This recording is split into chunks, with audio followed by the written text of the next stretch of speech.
want to say, well, first of all, Eve, I mean, come on, that was amazing.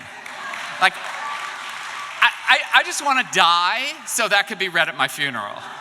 Like I'm actually looking forward to my death. Okay, now back to the storytellers. I just want to say that one of the things that's so amazing about being in a room with TMI event is that, you know, somebody mentioned it, Kale, you mentioned it tonight, which is that we get to feel our humanity, but I never feel more like I'm in my actual body than when I'm in a room at a TMI event. I feel my tears, my ears, my nose, I just feel all a tingle. It's crazy. So I want to thank you for getting me in my body and everybody here in this room. And if you're not in your body, get in it. And I also have to say thank you to Eve, because 2 years ago I was like, where are we going? We were, by the way, going in the wrong direction. And she was like, I'm sure this is the way. And I got here, and I did go up to Eva, and I said, I know what I'm doing for the rest of my life, and I don't often do that with people, but I figured it was really too much information. She looked at me, and she's like, and you are? So here I am, this is me, and I'm here. So I just,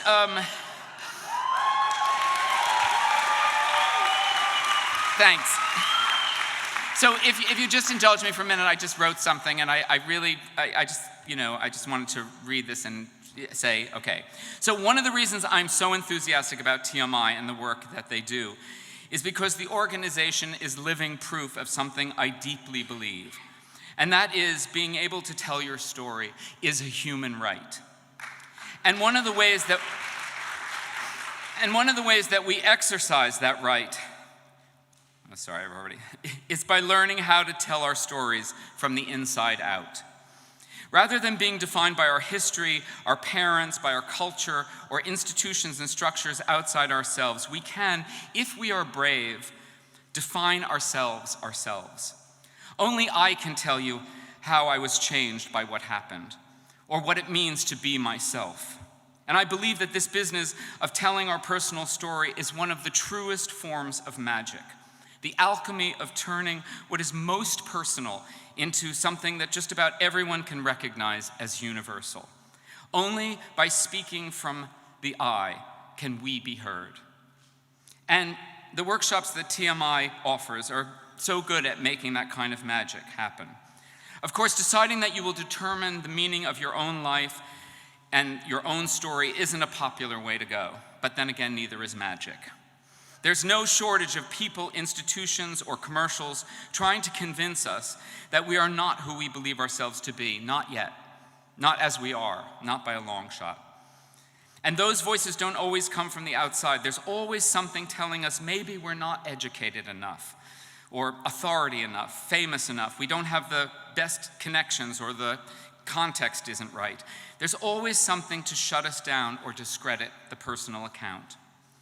What we've all seen this week with the Supreme Court confirmation hearings has been a reminder of how the stories of certain people are valued over others. My whole life,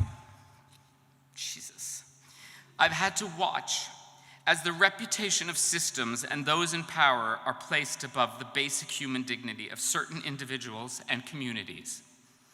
Individuals and communities whose voices have been marginalized for way too long. The LGBTQ community, women, the indigenous, the undocumented, black and brown lives, the disabled, the poor, refugees, the sick, and of course, young people.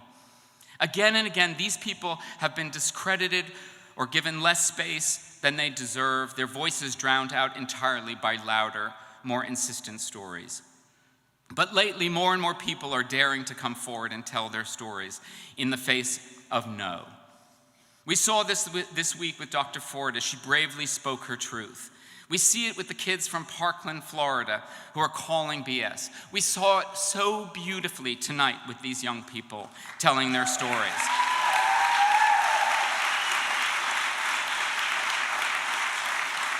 And this past year, I've had the privilege, really, of traveling around the United States with my good friend, Ryan Amador. And we've traveled the country working with young people. And I've been so encouraged because everywhere we go, there's evidence that young people are doing the same. They're telling their story. They're stepping up and speaking out. They've had it with us, with our refusal to face the facts about the world we live in and where we're headed. And they've made up their mind that their hearts and hurts will be heard. They can't afford to wait.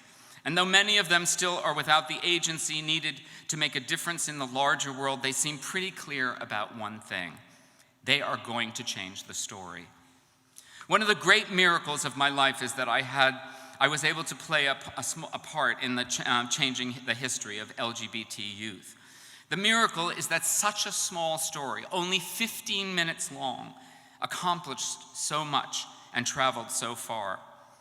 But I believe that what we're doing here tonight is equally miraculous because in addition to celebrating the work of TMI and giving these amazing storytellers the space they deserve to tell their truth, we are also here weaving an invisible web of meaning, determining amongst ourselves what is valuable, what is true, and what it means to be alive. We are the wild, unbroken bits of the world, the parts they cannot catch or keep or stop. We will not be silenced. And now, more than ever, our job is to resist those who want to take our stories from us or keep us from using our stories to do what we do best, which is to create wholeness, unity, magic, and to tell the story of what it means to truly be a human being. Thank you so much for doing that tonight. Thank you for the work that you do. Thank you, everybody. And thank you for this award. Thanks so much.